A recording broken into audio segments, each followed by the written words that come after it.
Қазалы ауданында Абай Құнанбайұлының 100-ден астам өлеңін жатқа білетін қария тұрады. 80 жастағы Сержан Қожа Берденұлы Абай ауылының тумасы. Сондай-ақ бұл елді мекенде Абай есімді 7 тұрғын бар. Олардың ең үлкені 55 жаста болса, кішісінің туғанына небәрі 1 ай.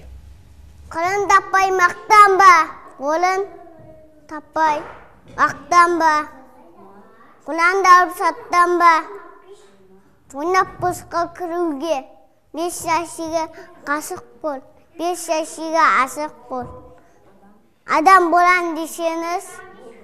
Ауылдағы тәрбиешілер балаларды адам болуға хакім Абайдың ұлағатымен баулып келеді. Ертөстік тобының тәрбиеленушісі Абай Махмуд 4 жаста, қатарластарының арасында белсенді, ұстаздарында түрлі сұрақтарымен жиі мазалайтын осы Абай.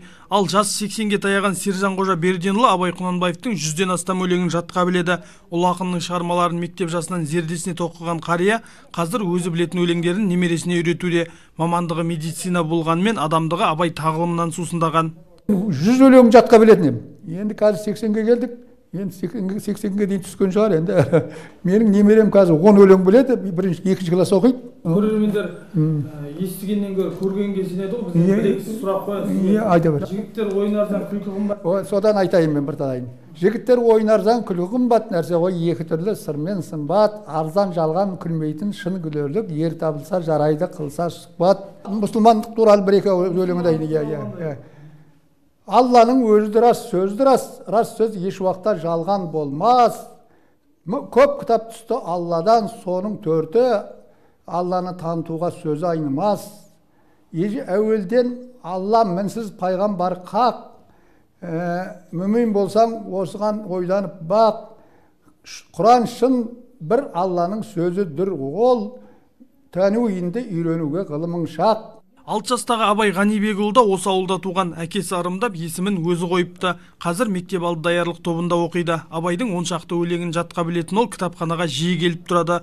Рухани қазына іздеп келген қаршадай бала қариядан бата алды. Ақ киімді денелі, ақ сақалды, сұқыл мұқал танымас тірі жанды. Үсті басы ақ қырау, түсі суық, басқан жері сықылы келіп қалды. Мына кітапты алып, осыны оқып, жаттап, ішіндегі сөздерін түсініп, басыңмен жаттаған ешнәрсе емес, оны оқып тоқу керек тағы. Сөйтіп, соның ішіндегі айтқанды іске асыру керек. Үлкен азамат болуыңа тілектес Сержан Қожа Берденұлы. Бақытты болайын. Абай ауылында ұлы ақынның есімін ұлықтау жыл бойы дәстүрге айналған. Жақсы сөзді жарым ырысқа балаған тұрғындар жаңадан өмір есігін ашқан нәрестеге Абай есімін қоюдың маңыздылығын жете түсінеді. Қолына қалам ұстамаса да, мұндағы әрбір Абай өз ерекшелігімен ауылдың атын асқақтатып жүр. Асқар Тәжиев, Бауыржан Қожамұратов, Қанат Махамбетов, Қызылорда телеарнасы, Қазалы ауданынан.